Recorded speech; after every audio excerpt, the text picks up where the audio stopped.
Good morning students, कैसे हैं आप सभी। उम्मीद है सभी खुश व मस्त होंगे and welcome to AD classes for maths with your math tutor. बेटा आज के सेशन में हम शुरू करने वाले हैं अपनी क्लास 12। इस चैप्टर में क्या पढ़ेंगे? Relations and functions.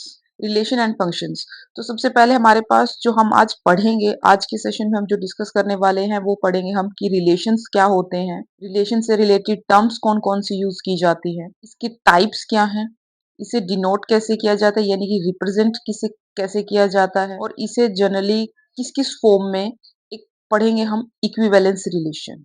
Next equivalence class. इस एक्सरसाइज में हम ये सारी टर्म्स यूज करने वाले हैं, इन सभी टॉपिक्स के बारे में हम पढ़ेंगे। तो देखते हैं कि आज के सेशन में हम कितना पढ़ पाते हैं। जहां तक पढ़ेंगे उन्हें डिस्कस करेंगे, ज्यादा लंबा सेशन नहीं रखेंगे।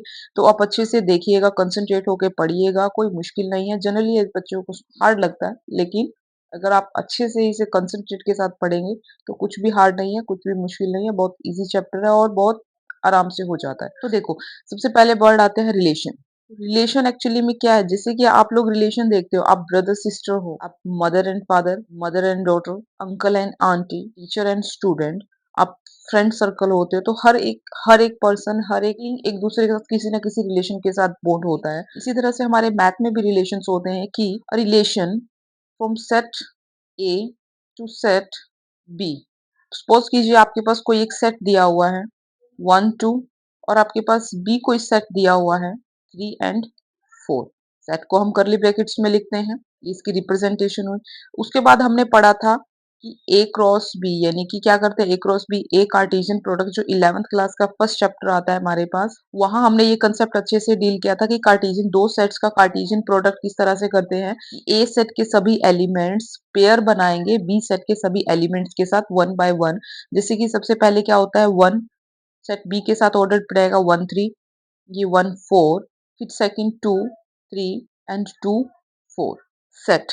अब एक्चुअली में सेट क्या होता है? सेट होता है हमारे पास एक well defined collection of objects.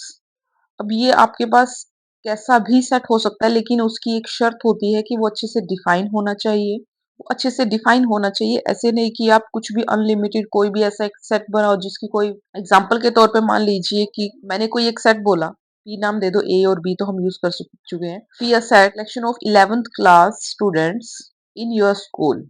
And then मैं सेकंड सेट बनाती हूँ collection of 12th class students in your school. तो क्या होगा, एक वेल डिफाइंड है, क्योंकि जो 11th क्लास में आप लोगों के स्कूल में स्टूडेंट्स होंगे वो फाइनाइट होंगे, कुछ काउंटिंग होगी जिन्हें काउंट किया जा सकता है, अच्छे से डिफाइन किया जा सकता है। इसी तरह से अगर हम 12th क्लास के स्टूडेंट्स को देखते हैं अपने स्कूल में, वो भी एक तरह से वेल डिफाइंड होंगे प्रॉपर। इसी इसी के कंपैरिजन में अगर मैं आपको एग्जांपल बोल दूं, आप बताओ कि योर फेवरेट एक्टर या cricketer, favourite cricketer of yours.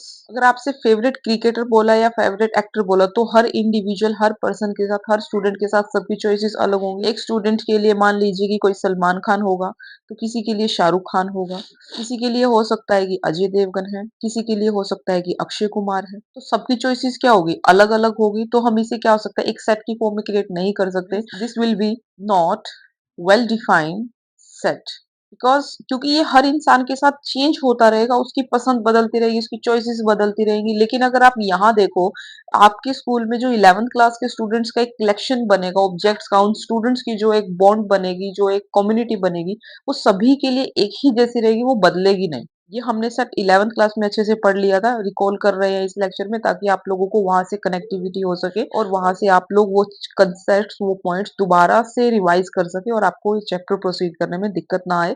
A cross B हम कार्टेशियन प्रोडक्ट पढ़ चुके हैं कि एक सेट का दूसरे सेट के साथ किस तरह से ऑर्डर्ड पेयर बनते हैं, वो हमारे पास कार्टेशियन प्रोडक्ट में आते हैं। सेट की डेफिनेशन हमने दोबारा से रिकॉल की कि well defined collection of objects होते हैं। हमने उसके बाद ये डिस्कस किया कि सेट्स किस किस तरह की फॉर्म के हो सकते हैं और किन्हें सेट नहीं बोला जा सकता, जो हर इंसान के साथ, हर इंडिविजुअल के साथ वेरी करते रहे, वो हमारे सेट नहीं क्रिएट हो सकते।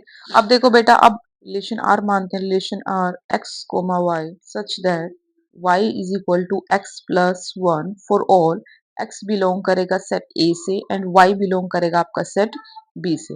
अब आप यहाँ लिख लेते हैं कि हमारे पास सेट A कौन कौन सा था, जिसमें 1 and 2 थे, एंड B सेट में आपके पास आते हैं 3 4। 4।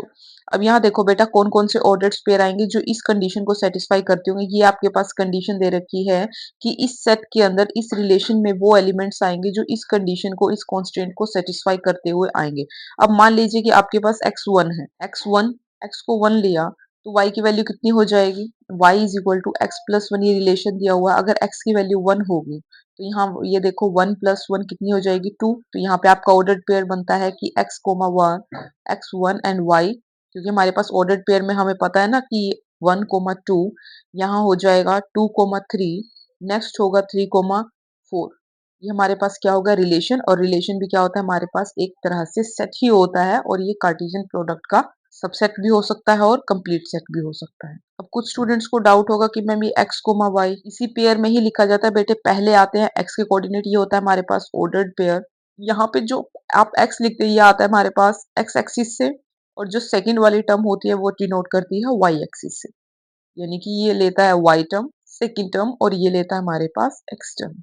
इसी पेयर में लिखा जाता है x और y, तो इसलिए यहाँ पे लिखा हमने x की वैल्यू को 1 तो y कितना आता है 2, x को 2 लिया तो y कितना आता है 3, x को 3 लिया तो y कितना आता है 4। ये हमारे पास क्या होगी, एक रिलेशन होता है जो कि इस कंडीशन को सेटिस्फाई कर रहे थे, वही ऑर्डर्ड पेयर्स हमारे पास इस रिलेशन में आ गए। अब जो रिलेशन है ये आप नोट करके लिखना, पूरी तरह से सबसेट होता है कार्टेशियन प्रोडक्ट का। कैसे, जो हमारे पास ये रिलेशन होता है ये पूरा का पूरा, रिलेशन को आर से डिनोट करते हैं, पूरा का पूरा ये हो सकता है कि ये पूरा का पूरा कार्टेशियन प्रोडक्ट बना दे। कैसे बनाए, अब ये देखो आप लोगों ने यहाँ, हमने जब कार्टेशियन प्रोडक्ट लिया था तो उसमें कौन कौन से एलिमेंट्स आ रहे थे, 1 3 1 4 2 3 और 2 4 आ रहे थे।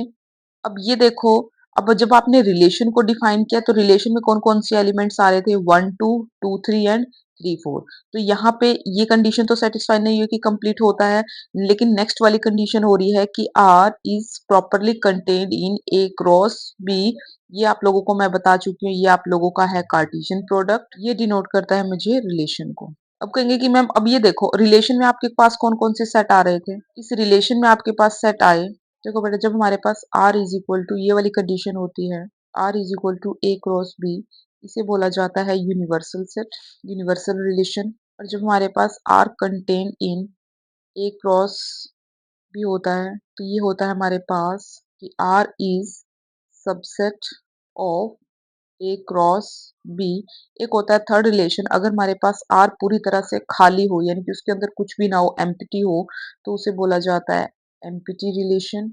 नेक्स्ट आता है हमारे पास, इसे देख डिनोट कैसे किया जाएगा, रिप्रेजेंट ए, कोई एक सेट है ए, एलिमेंट है रिलेटेड टू बी, यानी कि कोई ए सेट का, किसी सेट का ए एलिमेंट रिलेट करता है रिलेटेड टू सेट बी के एलिमेंट से। ठीक है, इसे हम रिप्रेजेंट किसी कैसे किया था कि x और y हमारे यहाँ ऑर्डर्ड पेयर्स आते हैं, टू डॉट्स, यानी कि ये सच दैट, ये जो डॉट्स होते हैं इन्हें बोला जाता है सच दैट।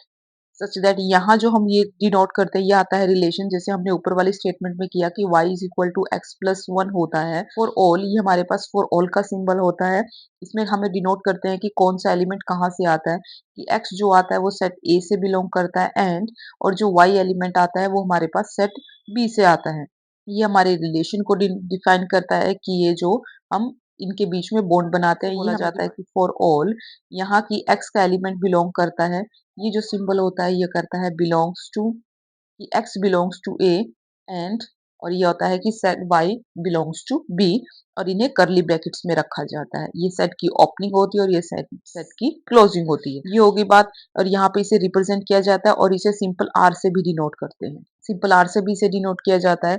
अब नेक्स्ट आता है बेटा हमारे पास, अब ये देखो ये आपने 11th क्लास में पढ़ा होगा अच्छे से, कि जब आप किसी रिलेशन को ऐसे लिखते हो कि x, y such that y is equal to x plus 1 for all x belongs to A and y belongs to B, तो ये जो लिखने की फॉर्म होती है, ये जो लिखने का तरीका होता है, इसे क्या बोला जाता है, इसे बोला जाता है set builder form, set builder form. और एक अदर फॉर्म पढ़ी थी हमने जिसे बोला जाता है रोस्टर फॉर्म। रोस्टर फॉर्म में हम क्या करते हैं, इसे की ओपन करके लिख देते हैं, यानी कि सारे एलिमेंट्स हमारे पास इसमें आ जाते हैं।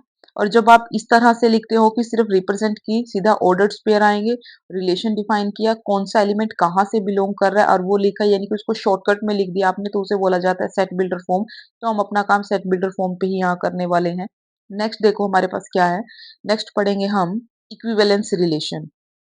उससे पहले, इक्विवेलेंस रिलेशन से पहले हम पढ़ते हैं रिफ्लेक्सिव रिलेशन। रिफ्लेक्सिव रिलेशन क्या बोलता है? A relation are said to be reflexive if every element of A is related to itself. That is, अगर हम इसको मैथमेटिकल की फॉर्म में करें कि मान लीजिए कि कोई एक एलिमेंट है जो A सेट से आता है, for all A belongs to किसी सेट A से, सच दैट कि यहाँ पे जो ऑर्डर्ड पेयर आएंगे ना बेटा, वो क्या होंगे हमारे पास, सेम सेम होंगे, दोनों इक्वल होंगे। बिलोंग, ये हमारे पास ये रिलेशन किस में चला जाएगा, बिलोंग्स टू करेगा आर से। ये इसे लग सकते हो, और ऐसे लिख सकते हैं if a comma a belongs to R for all a belongs to set, यानी कि ये जो एलिमेंट्स है वो किसी सेट ए से आ रहे हैं, और यहाँ पे इनका रिलेशन, यानी कि दोनों एलिमेंट्स जो सेम सेम एलिमेंट्स होंगे वो किसी हमारे पास रिलेशन आर में जाएंगे। हम कहेंगे कि R is reflexive relation. Example के तौर पे देखो, हमने कोई सेट बनाया एलिमेंट 1 2 3, तुम्हारे पास आर रिलेशन हमने डिफाइन किया। अब हमारे पास क्या हो जाएगा इसमें, let A is equal to 1 2 3, तो इसमें हमारे पास आ जाएंगे 1 1 1 2 1 3, अब 2 2 2 1 2 2 2 3, अब 3 1 3 2, और ये 3। अब इसी एलिमेंट का इसी के साथ पेयर हुआ, कैसे? क्योंकि हमारे पास बेटा ये क्या होता है के अंदर, देखो जो खुद के एक के सेट होता है ना, जो रिलेशन बन रहा है वो खुद के सेट के साथ ही बन रहा है। ये हमारे पास एग्जाम्पल इसमें देखो, और में 1 2 3, कार्टेशियन प्रोडक्ट हम ए के साथ ही कर रहे हैं, ए क्रॉस ए, 1 2, यहाँ जो ऑर्डर्ड पेयर बनते हैं वो बनेंगे 1 1। पहले इस 1 का पूरी ब्रैकेट के साथ होगा, सभी एलिमेंट्स के साथ होगा, सेट बी ए के ही एलिमेंट्स के साथ, 1 का 2 के साथ, 1 का 3 के साथ, 2 का 1, 2 का 2, 2 का 3, 3 का 1, 3 2 और 3। अब यहाँ देखो, अब रिफ्लेक्सिव में कौन कौन सी कंडीशंस होनी चाहिए? रिफ्लेक्सिव में होनी चाहिए, हमने बोला कि खुद ही सेम सेम एलिमेंट्स, यानी कि आप बोल सकते हो कि खुद का इमेज खुद की डबल्स, यानी कि खुद को ही रिपीट कर रहा है। जैसे यहाँ देखो 1 1 है, यहाँ 2 2 है, और यहाँ क्या है, 3 3 है। सेम हो गए सारे, तो हमारे पास ये रिलेशन कैसा हो गया, रिफ्लेक्सिव रिलेशन हो गया। और इसमें क्या होता है कि इसमें अदर एलिमेंट्स भी आ सकते हैं, अदर ऑर्डर्ड पेयर्स भी एग्जिस्ट कर सकते हैं। ये जरूरी नहीं होता कि आपके पास अगर सिर्फ यही वाले होंगे तो ही वो रिलेशन रिफ्लेक्सिव होगा, इसमें दूसरे भी आ सकते हैं, जैसे कि ये अलग पेयर्स हैं, ये अलग पेयर्स हैं, इनके एग्जिस्टेंस से इनके होने पे कोई डिफेक्ट नहीं पड़ता, लेकिन इनका होना जरूरी है, यानी कि इस कंडीशन को सेटिस्फाई करना, इस कंडीशन का फुलफिल होना मस्ट है, मैंडेटरी है। अदर्स हो सकते हैं वो ऑप्शनल है। नेक्स्ट देखो हमारे पास नेक्स्ट आता है सिमेट्रिक। सिमेट्रिक रिलेशन क्या बोलता है? A relation R is said to be symmetric if, क्या कंडीशन होती है, इफ A1 कॉमा A2, यानी कि कोई दो एलिमेंट्स उस रिलेशन में जाएंगे, देन A2 कॉमा A1 भी क्या करेंगे, उसी रिलेशन में जाएंगे। इसका कहने का मतलब है, मान लीजिए आपके किसी सेट में 1 और 2 बिलोंग करते हैं, किसी रिलेशन में जाते हैं, इनकी ये एलिमेंट सेट ए से आया, ये एलिमेंट सेट बी से आया, ये किसी सेट ए से आता है, और ये किसी सेट बी से आता है, और ये जो ऑर्डर्ड पेयर है वो अपने रिलेशन में सेटिस्फाई करता है, जाता है, ठीक है, कोई दिक्कत नहीं है। देन इसके लिए मैंडेटरी कंडीशन है कि अगर 1 और 2 जा रहे हैं ना, तो 2 और 1 भी वहां क्या होने चाहिए, रिलेशन में बिलोंग करने चाहिए। अब जैसे ऊपर वाला ही देखो, अब यहाँ पे देखो 1 3 एग्जिस्ट कर रहा था, तो इसका अपोजिट 3 1 भी चला गया। अब यहाँ पे 2 3 बिलोंग कर रहा था, तो 3 2 भी जा रहा था। यही एग्जाम्पल ले सकते हो, तो यही डेफिनेशन होगी हमारे पास कि अगर किसी सेट में अगर A1 और A2 बिलोंग करते हैं, तो वहां से उनका रिवर्स, यानी कि सेकंड वाला एलिमेंट पहले और बाद वाला पहले और पहले वाला बाद में, वो एग्जिस्ट करने चाहिए। कहने का मतलब अगर 1 2 जाते हैं तो 2 1 भी जाने चाहिए। अगर किसी एलिमेंट में 3 4 एलिमेंट बिलोंग करता है, देन हमारे पास कंडीशन होगी कि 4 और 3 भी उस सेट में जाने चाहिए। सिमेट्रिक डेफिनेशन रिलेशन की एक छोटी सी डेफिनेशन है, सिंपल। सिमेट्री यानी कि उसी का सिमेट्री, उसी का एक जैसा, यानी कि आगे पीछे, यानी कि हो सकता है। तो फोर्थ थर्ड आता है हमारे पास ट्रांजिटिव। ट्रांजिटिव रिलेशन क्या बोलता है? A relation R is said to be transitive if, क्या होगा, अगर कोई दो एलिमेंट्स हैं, A1 और A2 बिलोंग करते हैं किसी रिलेशन से, एंड A2 कोमा A3 भी जाता है उस रिलेशन में, यानी कि कोई 2 है A1 और A2, वो भी R में जा रहा था, कंडीशन सेटिस्फाई करता है। A2 और A3 इनकोडेड पेयर भी R में जाता है, देन वो कहता है कि यहाँ से फर्स्ट और यहाँ का लास्ट, यानी कि ये जो सेकंड एलिमेंट होता है ना, ये आप लोगों का कॉमन होना चाहिए। तो यहाँ से फर्स्ट और यहाँ से लास्ट, यानी कि A1 कोमा A3 भी क्या होता है हमारे पास रिलेशन में एग्जिस्ट करता है। देखो क्या कहा मैंने कि अगर A1 और A2 बिलोंग करते हैं R में एंड A2 और A3 भी हमारे पास R में जाते हैं, इनकी ये दोनों कंडीशन सेटिस्फाई कर रही थी, देन यहाँ से फर्स्ट और यहाँ से लास्ट, क्योंकि ये तो हमारे पास क्या होता है, सेम होता है, तो A1 कोमा A3 भी हमारे पास क्या जाना चाहिए, R के अंदर ही एग्जिस्ट करना चाहिए। 1 1 1 2 1 3 2 3 2 1 2 2 3 2, इस तरह से देखो बेटा, अगर हमारे पास ये देखो 1 1 रिलेशन में जा रहा है, ठीक है, इसे A1 मानो और ये A2 चला गया। उसके बाद आपने देखा 1 और 2 ये भी रिलेशन में जा रहे हैं, ये आपके पास 2 है और ये आपके पास A3 है, तो A1 A2 R में जा रहा है, A2 A3 भी R में जा रहा है, तो हमने क्या कहा कि A और A3 भी जाना चाहिए, यानी कि 1 2 बिलोंग्स टू R करना चाहिए, जो कि हमारे पास ऑलरेडी एग्जिस्ट कर रहा है, तो ये क्या होगा मेरे पास ट्रांजिटिव। नेक्स्ट देखो, मान लीजिए आप लोगों ने कहा कि अगर 1 2 बिलोंग करता है R से और यहाँ से 2 3 बिलोंग करता है R से, तो यहाँ से हमारे पास 1 और 3 भी बिलोंग करना चाहिए R से। ये कंडीशन हमारे पास क्या कहती है कि अगर A1 A2 बिलोंग कर रहा है R से और A2 A3 भी R से बिलोंग करता है, देन यहाँ से फर्स्ट और लास्ट, यानी कि A1 और A3 भी क्या करना चाहिए, बिलोंग करना चाहिए R से। तो क्या कर रहा है यहाँ पे, ये देखो 1 2 बिलोंग करता है, यस, ये एग्जिस्ट कर गया। 2 3 एग्जिस्ट करता है, यस, और 1 3, ये 1 3 भी कहाँ है, इसी सेट में है, तो हम क्या कहेंगे, ये जो हमारे पास रिलेशन है ये ट्रांजिटिव और ये कंडीशन को सेटिस्फाई करता है। यहाँ से हमारे पास ये हो गए, अगर ये तीनों एलिमेंट्स हो जाते हैं, मीन्स आपके पास तीनों कंडीशंस, रिफ्लेक्सिव रिलेशन हो गया, सिमेट्रिक रिलेशन हो गया, और थर्ड आता है हमारे पास ट्रांजिटिव। अब ये देखो रिफ्लेक्सिव में क्या था कि अगर कोई ए एलिमेंट आता है, for all a belongs to किसी रिलेशन सेट ए से, देन उनका क्या होता है, सेम सेम जाने चाहिए, यानी कि 1 है तो 1 1, 2 है तो 2 2, 3 है तो 3 3, सेम सेम होने चाहिए। रिफ्लेक्स यानी कि खुद की रिफ्लेक्शन, ऐसे समझ सकते हो कि खुद की रिफ्लेक्शन होनी चाहिए सेम सेम।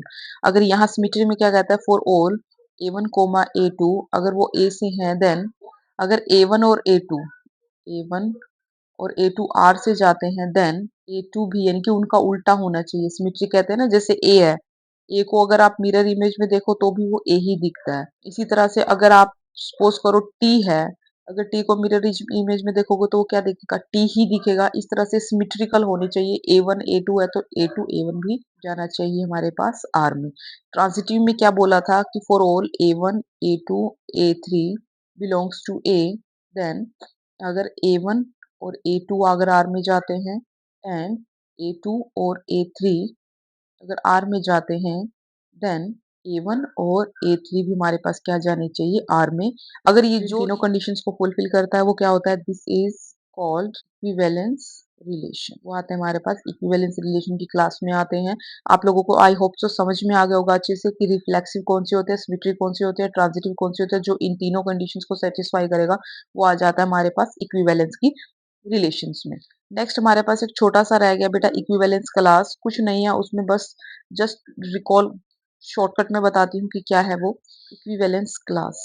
ये हमारे पास वहां डिफाइन करती है जहां पे इक्विवेलेंस रिलेशन सेटिस्फाई करता हो। इसकी कुछ कंडीशंस, सबसे पहले तो ये देखो, if R is an equivalence relation, then equivalence class exist.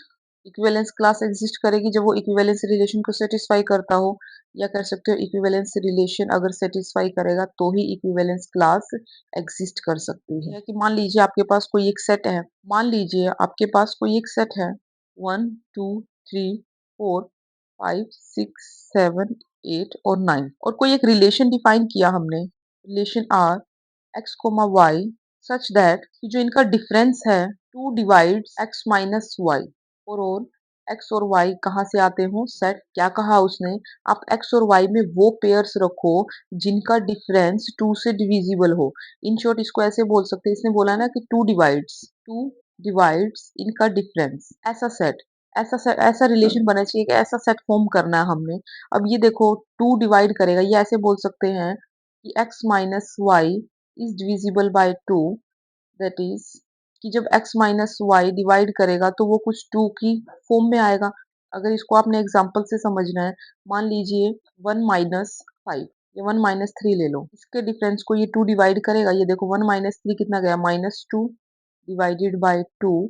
तो हम ये लिख सकते हैं कि minus 2 is equal to 2 into minus 1। जो ये माइनस 1 है ये हमारे पास किसका काम कर रहा है, आर का। जो माइनस 2 आया है वो हमारे पास किसका काम कर रहा है, एक्स माइनस वाई, इनकी डिफरेंस का। और ये जो 2 है ये तो हमारे पास वही 2 है जिसको क्या करना था, जो डिवाइड कर रहा था हमारी गिवन स्टेटमेंट को। तो यहाँ वो ही बोलता है कि ऐसी ऐसी ऐसे पेयर्स रखो इसमें जो डिफरेंस करने के बाद 2 से प्रॉपर डिविजिबल हो जाए। तो अब हम क्या करते हैं कि हमारे पास यहाँ से एक सेट बन जाएगा। मान लीजिए A1 सेट बनाया, तो इसमें कौन कौन से एलिमेंट्स आएंगे, 1 जिनका डिफरेंस 2 होगा, और 1 3 5 7 और 9। क्यों, 1 में से 3 जाएंगे 2 से डिविजिबल है, 3 में से 5 जाएंगे 2 से डिविजिबल है, 5 में से 7 जाएंगे 2 से डिविजिबल है, 7 में से 9 जाएंगे तो भी डिविजिबल है। अगर 1 में से 9 जाता है तो -8 आएगा, ये भी 2 से डिवाइड होता है। 3 में से 7 जाएगा, -4 आता है, ये भी 2 से प्रॉपर डिविजिबल हो जाता है। अब 5 में से 9 जाएंगे तो ये भी क्या होता है, -4 होता है, और ये भी क्या होता है, पूरा 2 से डिविजिबल होता है। तो मेरे पास एक सेट क्या हो गया, ये A। इसे दोबारा से लिख सकते हैं, A1 is equal to 1 3 5 7 9। Next देखो हमने सेट A2 बनाया, इसमें दूसरे पेयर्स लो। इसमें हमने लिया 2 4 6 और 8, 2 4 6 8। अब इसमें देखो बेटा, 2 में से 4 जाएंगे तो भी 2 आएगा, -2, ये भी 2 से डिवाइड होता है। अगर 2 में से 8 जाएंगे तो ये माइनस का 6 आएगा, ये भी 2 से डिविजिबल है।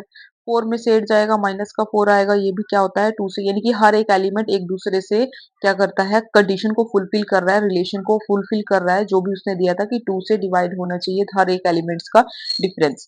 तो यहाँ हम क्या कहेंगे, जो A1 है, तो जो A1 है, A1 is equal to all elements are related to each other. A2 में क्या है, इसमें भी सारे एलिमेंट्स एक दूसरे से रिलेट कर रहे हैं, all elements are related to each other, लेकिन ये एक दूसरे से नहीं कर रहे। अब ये देखो 1 में से 2 माइनस करोगे कितना आएगा, -1। 1 में से अगर 8 करोगे तो इनका डिफरेंस कितना आता है, माइनस का 7। ये 2 से डिवाइड नहीं हो रहे, तो हम क्या कहेंगे, but elements of A1 are not related to all elements, यहाँ पे ऑल लिख ले, but all elements of A1 are not related to all elements of set A2। ये भी सेट हमारे पास, set A1 are not related to set A2। इसका मतलब, कहने का मतलब क्या है कि यहाँ पे अगर A1 और A2 की इंटरसेक्शन लोगे, अगर आप A1 और A2 की इंटरसेक्शन, पता ना कि जो कॉमन पार्ट होता है, अगर यहाँ पे A1 सेट उठाया, क्या A1 और A2 में कुछ भी कॉमन आ रहा है, यहाँ पे सारे ओड नंबर्स हैं, ये तो सारे हमारे पास ओड नंबर्स को शो कर रहा है। अगर आप A2 सेट को देखोगे तो बेटा ये सारे हमारे पास क्या कर रहा है, इवन नंबर्स को शो कर रहा है। अगर आप इन दोनों की इंटरसेक्शन लेते हो तो वो कैसी आएगी, एम्प्टी यानी कि डिस्जॉइंट आएगी। ये तो फर्स्ट कंडीशन होगी। सेकंड में देखो, अगर आप इनकी यूनियन कर दो, A1 यूनियन A2। अब यहाँ देखो, अगर 1 3 5 इस सेट का और A2 सेट का यूनियन कर दिया तो 1 2 3 4 5 6 7 8 9 पूरा का पूरा क्या हो जाएगा, हमारे पास पूरा का पूरा सेट A ही डिफाइन हो जाएगा। तो इसका मतलब A1 और A2 की यूनियन करोगे तो हमारे पास क्या देगा, पूरा का पूरा सेट एलिमेंट देगा। अब वो थर्ड क्या कहता है, ये हो गया बेटा। अब ये देखो, अब इसे कहेंगे इक्विवेलेंस क्लास। अब यहाँ देखो, आप किसी भी एक एलिमेंट को उठा ले। अब A1 सेट में हमारे पास 1 3 5 7 9 थे। जनरली हम डिनोट करते हैं कि जो हमारे सेट का सबसे छोटा एलिमेंट होता है, जैसे यहाँ पे 1 दिया हुआ है, जो हमारे सेट का सबसे छोटा एलिमेंट होता है, हम अपनी क्लास को उसी से ही डिफाइन करते हैं। और वो क्लासेस कौन सी होती है, जो हमारे पास सबसेट्स बने होते हैं ना अपने A सेट में से आए हुए। अब जो A1 और A2 बने हुए, वो एक्चुअली यहीं से काट छाट करके बनाए हुए, जो कंडीशंस को सेटिस्फाई कर रहे थे वो एक सेट में रखे, जो दूसरी कंडीशन को सेटिस्फाई कर रहे थे वो दूसरे सेट में रख लिए, उस तरह के एलिमेंट्स का कलेक्शन। तो हमारे पास ये A1 होगी, ये एक इक्विवेलेंस क्लास होगी। जो A2 होगा ये एक अलग इक्विवेलेंस क्लास होगी, लेकिन ऐसे करेंगे। थर्ड हो गया हमारे पास, जैसे कि स्क्वायर ब्रैकेट स्मॉलेस्ट एलिमेंट 1, इसे हम बोलेंगे equivalence class containing one element. यानी कि वो क्लास जो एक एलिमेंट रखती है वो हमारे पास क्या है, एक इक्विवेलेंस क्लास है। और इसमें ये ज़रूरी नहीं है कि आप एक ही लोगे, बाकी एलिमेंट्स भी ले सकते हैं। कोई बच्चा 3 से डिनोट करना चाहे, 5 से, यानी कि वो क्लास जिसमें 3 एलिमेंट आता है। अब 3 एलिमेंट्स को देखते ही आप वो वाला सेट उठाओगे कि जिसके अंदर 3 एलिमेंट आता है।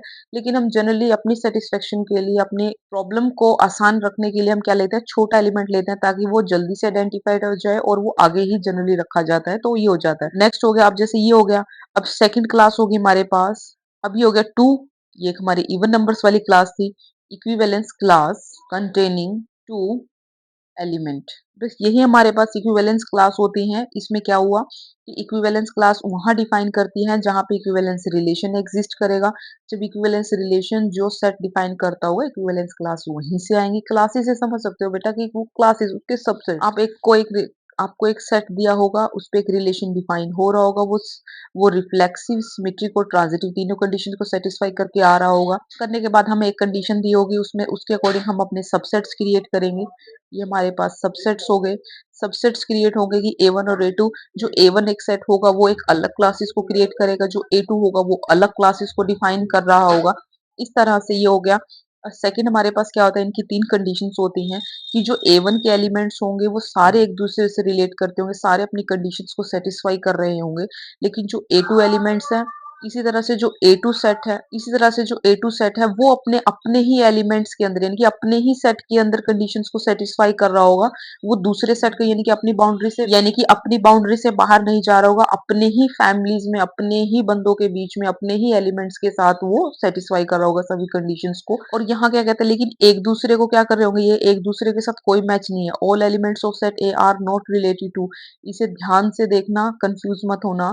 All elements of set A are not related, relate नहीं करते to all elements of set, यानी कि इसका और इसका कोई लेना देना नहीं है, कोई मतलब नहीं है। ये अपनी दुनिया में है, ये अपनी दुनिया में, ये अपनी कंडीशन को सेटिस्फाई करता है, A2 अपनी कंडीशन को सेटिस्फाई करता है। तो इसी तरह से हमने कहा कि अगर A1 और A2 का अगर आप इंटरसेक्शन लेते हैं, यानी कि इनका कॉमनर पार्ट देखते हो, तो वो एम्पिटी आता है। और अगर इन दोनों का यूनियन करते हो, यानी कि इन दोनों को कंबाइन करते हो, तो वो आपके पास पूरा का पूरा ए सेट दोबारा से ही बनाकर दे देता है। इक्विवेलेंस क्लास मैंने बताया कि जो एक सबसेट होगा उसका सबसे स्मॉलेस्ट एलिमेंट उसकी इक्विवेलेंस क्लास को शो करता होगा। और सेकंड इक्विवेलेंस क्लास जो दूसरा सबसेट होगा उसका जो सबसे छोटा एलिमेंट्स होगा वो सेकंड को कर सकता है। आप किसी भी एलिमेंट को उठा सकते हो, उस सेट के किसी भी एलिमेंट को उठाया जा सकता है वहां से, जरूरी नहीं है कि एक को ही लेना है या दो को भी लेना है। तो ये हो गया हमारे पास इक्विवेलेंस क्लास। आप आज का सेशन यहीं तक रखते हैं। आई होप सो बच्चों आपको बहुत अच्छे से समझ में आया होगा। अगर फिर भी कहीं पे डाउट होता है, किसी पॉइंट में कंफ्यूजन रह गई है, तो प्लीज कमेंट सेक्शन में कमेंट कीजिए, समझिए, लेकिन अपने डाउट्स को क्लियर रखिए with AD classes for maths. ज्यादा से ज्यादा अपने स्टूडेंट्स, अपने क्लासमेट्स तक शेयर कीजिए, सब्सक्राइब कीजिए और रिकमेंड कीजिए और कम्युनिटी के साथ पढ़ते रहिए। कल के सेशन में बेटा हम अपनी एक्सरसाइज 1.1 स्टार्ट करेंगे। Thank you for watching, thank you for learning, thank you very much.